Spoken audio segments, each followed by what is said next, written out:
Today we are famous, and today we are very proud of the Shaolin warrior monks. Why are we always keeping up that word warrior monks? Because they are expressing something. They are expressing something which, when you can feel it, you feel it's something very special to have nowadays. To not give up when the times are getting hard. It's not just the Shaolin who are living this type of spirit, but they also possess it. Because this is what makes the difference between someone that we call a warrior and maybe another person, somebody that we call who succeeds and somebody you maybe call today a loser. The difference is both are going to come to the point where they are facing the challenge and when they are maybe facing also their defeat for the first time. The only difference is that the warrior keeps going. Yeah? And somebody who does not have enough courage, who does not have enough discipline, who does not have willpower, maybe he just does not have the power anymore to keep on going and going and going after he failed so many times. But because of these failures, because there is something inside of you which feels that you don't want to fail the fourth and fifth and sixth time anymore. Because of this, something else inside of you starts to become very, very strong. We can try in the beginning to remove ourselves a little bit from the wording, because I think everybody who hears the word warrior, he will already have something in the mind what he is considering a warrior to be. We can take any successful person nowadays. I don't think that this person reached his success or reached his position where he is at the moment without having some guiding principles in his lifetime. And one of them certainly is structure. I don't think he reached that point by just doing what he wants during the day. Maybe right now he's in the position that he can do what he wants, but how he got there is not by doing what he wanted. He put himself a structure, he put himself a guideline, and no matter how he felt during that day, this was the code, this was the mission, and this is what he kept. If you feel tired or not, yeah? If you are in the mood to do it or not, you had your structure and you kept it. Don't lose sight. Don't lose sight. Be open of what the future brings. Yeah. On the one side, it's also very important to not have too much fixed goals in your own life.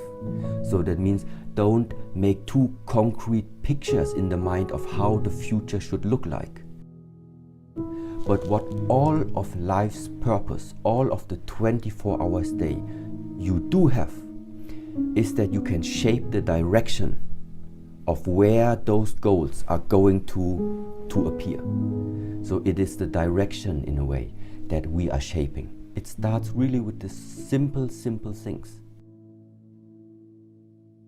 Even so that we're in the 21st century and the possibilities of doing and exploring this world are so huge, it doesn't mean that you should freely do what you want at all times. This is not the way of how in the monastery, in the Shaolin temple, we are regarding it as a healthy way of growing. To discover, to explore, to make something from your journey means you need to walk. We need to be active. But now the question is, when you look at your 24-hour day, how much of this 24-hour day Is it active? And how much of it? Is it like waiting, sitting, and passively observing? In the very beginning, also for me, I have to say that every time I watched the Shaolin movies and every time something about Shaolin came onto my mind, in the first place I was always limiting it in a way to the physical aspects and meaning to the physical abilities of these people, of these persons who were practicing the Shaolin arts. But now, after 34 years, how can I say, it is a very, very important aspect, the physical training.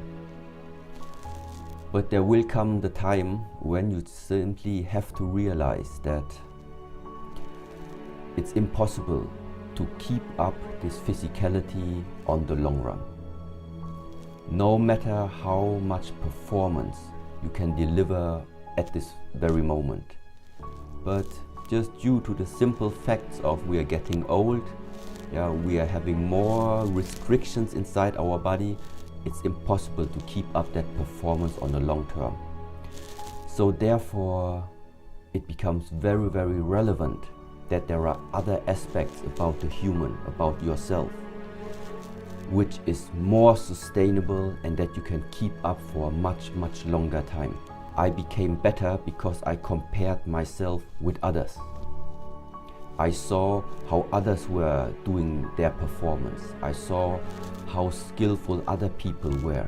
And that's why I looked up to them in the beginning and tried to ask myself, okay, they can do it. How can I try and get to that point as well?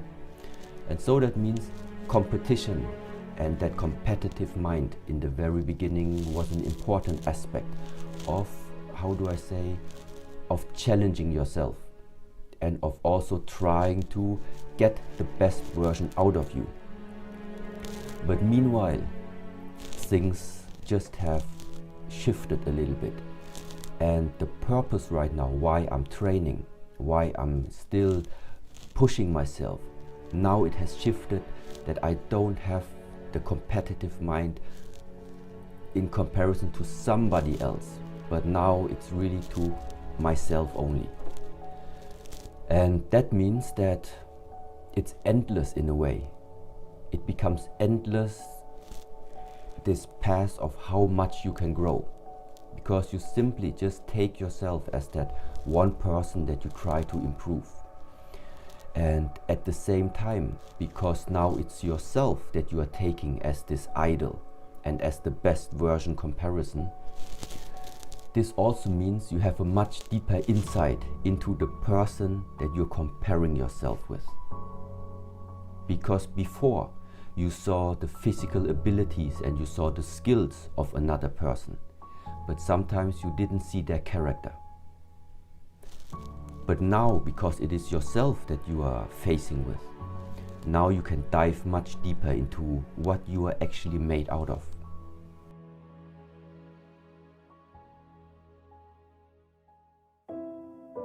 Humans like stability. To be stable, to be balanced. That means, also now talking from the martial arts, when you start your training, no matter what type of system it is, the first things you normally learn in the martial arts is the proper way of standing, which means the proper way of aligning your body on the earth. Because we say, if you cannot stand firmly, no matter what type of techniques and applications you're trying to do afterwards, they can only be as good as your foundation is. And this foundation means for us stability of the body, stability of the legs. But now trying to translate this into the modern way of living a life, I mean, it's very, very similar. You can start off easily nowadays to try and become famous very quickly, try to build up a very high level lifestyle. But the question ultimately is, all these things, one day they will reach their peak and they will vanish again. And then the question remains, what is the foundation that is going to hold you up? Because sometimes living a fast way up also means it's going to be a fast way down. That's why very often we say, just look outside the tree. It does not happen in the whole universe that you are planting this tree on one day and 1 week after you have that huge tree standing in front of you. It's just not happening in this world. When it comes to such a word like balance, it's not that you know from the mind that you do something about it. It is because you can feel that something needs to be done. It's like if you try one day, maybe when you have a child, and try to explain to him how to ride the bicycle. You can tell him, in order to ride the bicycle, you need to learn to be perfectly in balance. So the left side of your body and the right side, there must be 50-50 of weight distribution. Front side, back side, 50-50. It doesn't matter how long we are going to explain it to the child. You know that the child understood what balance is in the moment where he can ride the bicycle. Because then you know he just discovered something. Now he has it. So, and the same is like now for us. So that means now it's not the bicycle that we are riding. Now it is your life. It is your life. It is the things that right now are happening in your life. It is the amount of how many bad messages, let's say, are you receiving at the moment. Yeah? How is your sleep at the moment? How is your appetite at the moment? How is your general mood at the moment? All of this right now together, this is where you start to get a feeling for it. You feel, this is my life.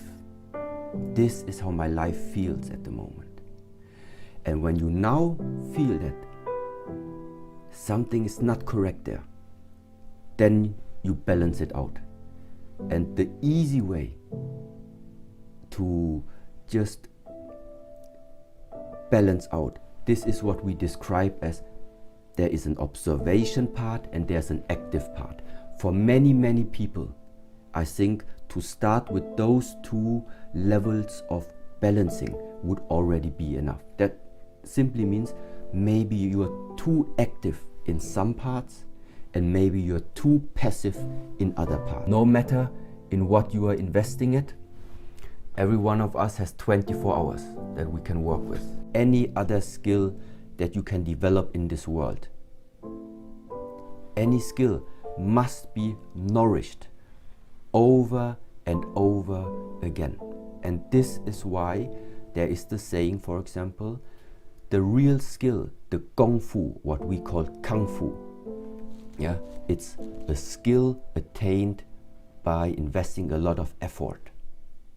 And the only way in order to express this is by repetitive structure, repetitive movements. And therefore is the saying, perfection comes from repetition. Because this is also why somebody becomes so good in filming, making very nice video shots, very nice footage. Why? How come? I'm sure he very often had his camera in his hands.